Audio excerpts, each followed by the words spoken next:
Here's the first part of a conversation I had the other day with Kate Titterton, whom I have this vague memory I was actually married to for a time, on stage I hasten to add, with an Acheborn play 2 or 3 years ago. But as well as being a thespian, Kate is a vet, cyclist, writer, and generally thoughtful human being. So I called round, set up a couple of cameras, and we talked about this and that, starting in the obvious place. We've all been through lockdown and now we're getting beyond it. How have you coped? Oh, good question. I was furloughed right at the beginning of lockdown, and so from being a very, very busy person, working away a lot, barely seeing my own home, all of a sudden I was here constantly and not really allowed to leave the house. So yeah, I think initially it was a very difficult thing for me to come to terms with. And I was exceedingly lucky because I'd sort of got into cycling in a small way before lockdown. And so actually with the weather being nice, I just took to cycling. And I obviously stuck to the rules and only did an hour a day. But what I found was it was beautiful mindfulness, and it was a chance to leave the home but to stay safe. And it meant that I had the time and the headspace to actually take stock of things, and I found that absolutely fantastic. I also started writing as well, which I've always wanted to write things, but never really had an expanse of time to complete anything. I was the sort of person, I've got loads of ideas, I'll come back from a walk and I'll start writing, and there'll be all these characters and all this drama, but then I never finish it because you've got to sit and give it the time it needs. Lockdown gave me that time. So furlough was a gift for you? I suspect it probably was, yes, with hindsight. At the time I didn't feel like it was a gift at all, and it was, I ended up being made redundant, so that was a different process for me to go through. But for my mind and for my soul, definitely a gift, yes. Right. Now, you said you were made redundant. Now, one thing I was always taught was that the person isn't made redundant, but the job is. Quite right. But the person can be made to feel it's them that has been suddenly devalued, you're no good, you're on the scrap heap. How did that feel? Yeah, and I think that's difficult, isn't it? Because I guess I was quite lucky because having had that 3-month period to take stock of my life and to think about what I wanted moving forward, I'd sort of thought, they probably might make me redundant, and so I'd had time to come to terms with it maybe before they told me. It was a horrible process, and it made me very stressed and very anxious, but having come through the other side, this will be a gift for me moving forward, and this is my opportunity to potentially do something a bit different with my life. I guess what I learnt from the very beginning of being furloughed, I suppose it's like a quasi-redundancy because you're not working, you're at home. And I guess what I learnt is to find the positive in other things. Work doesn't necessarily have to define you. It can, and I had a job where I was maybe defined by my job, but what I learnt was to understand myself. And actually moving forward, I've found a couple of things that potentially I would do instead of my old job. And like you said, not everybody is pigeonholed as much as they maybe think their mind makes them, if that makes sense. So these days, there are different avenues that people can go down. And maybe lockdown can teach us all a little bit about different things to try. But is it not your perception that when people hear the name Kate Titterton, the first they think is, oh, she's a vet? Yes, very much so, very much so. And don't get me wrong, I will go back to being a vet, I definitely will. I guess, like I said about the writing and stuff, I've found a couple of other passions that with work and everything that your brain gets filled with, it didn't have the space for that.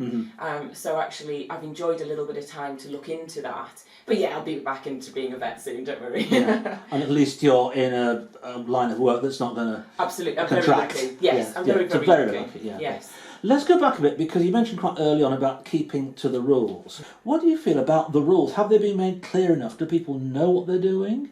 No, of course they don't. No. My favourite one was when Boris sat and said, go to work if it's safe to do, but stay home if it's not safe to do. And I think we've got this invisible risk, and I think that what we have to understand is it's not as tangible as other risks we've been faced with in the past. I think the government are doing everything they can with the knowledge that they have at that time. And yeah, the mask thing seems really strange that we're now 3 months down the line, and 3 months ago we could walk into a shop and we didn't have to wear a mask if we didn't want to, but the R rate was much higher then. So it does seem controversial, and I think that they're just trying to do what they can, and I think that they're trying to get the economy going again. And what they're absolutely petrified about is that these small shops and these small businesses are being put at risk by us and themselves in some respects. And I guess they're trying to protect them and maintain their little businesses, because those are the people that are really going to suffer, potentially forever. Yeah, because what strikes me at the moment, I don't know if you picked this one up, is that while the rate of cases is very slowly climbing, the rate of death is still declining, which suggests to me that the people who are most at risk are still being very, very careful, very, very safe. Yeah. And the people who, say like yourself, not particularly old, no health problems, they're the ones that are getting around mixing, maybe spreading a little bit, but not too desperately. Yeah. But the people who need to be safe are being perhaps ultra cautious. Absolutely, Yeah. and good on them. I think this is, everybody's got to fight their own battle with this, don't they? And yeah, I mean, I have to say I'm being exceedingly careful around my parents, for instance. They are in their 70s now, so I have to be extra careful with them. But yeah, I'm a bit like you, sort of outside, I'm not being quite as cautious, and everyone has to understand their own anxieties over it as well. And I know loads of people that are very, very anxious, and they've got to be the ones that look after themselves that bit better. Again, just something personal, because it only struck me, in a couple of weeks' time, I'm going to be in a meeting in real space, one of whose members will just have got off a plane from Holland. And I'm thinking, whoops, I've been in meetings with you before, and that's fine, but suddenly, the two things together, Holland cases creeping up a bit, planes circulating out, I'm not quite sure I want to be in a meeting with you. You see how it gets you?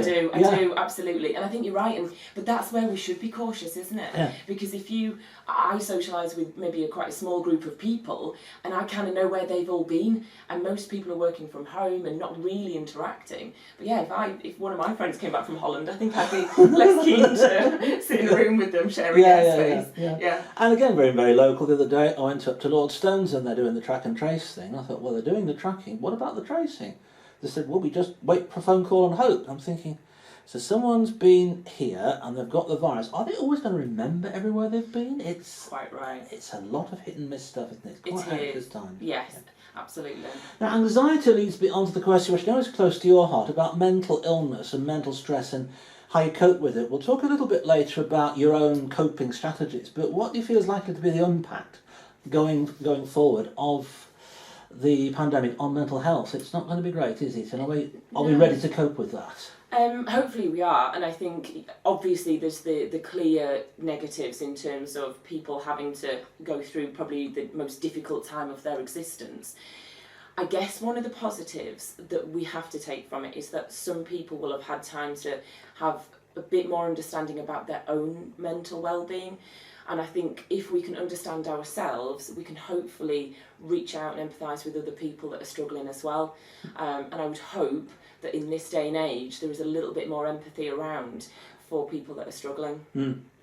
What about the NHS? Yeah. But someone has said today, please don't think of the NHS just as a COVID treatment service. We do a bit more than that. Yeah, they do. Oh gosh, bless them. Yeah, they do amazing things.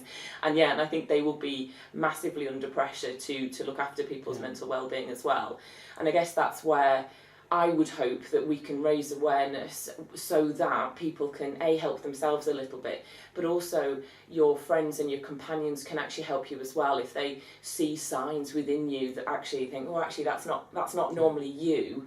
Maybe we can help each other a little bit more on obviously a lower level than the NHS, but that basic sort of looking after well-being. There are signs of that, aren't there, that people are looking out for each other now. I hope so. Yeah, in a way that they didn't before. I'll tell you a lovely story. My neighbours, who are a young couple, the moment lockdown was announced, they popped a card through the door saying, anything you want, just ask. And I thought, I don't really look that old, but... Yeah, I've got goosebumps, that really is a nice but it's lovely, isn't it? Yeah, so good for them. Yeah. I'll play the second part of that conversation next week. Meanwhile, continuing with less familiar pieces of music by writers whose other work you will know well, Dan Shute wrote one of the great modern hymns, I the Lord of Sea and Sky, but a whole load of others as well. Try this one.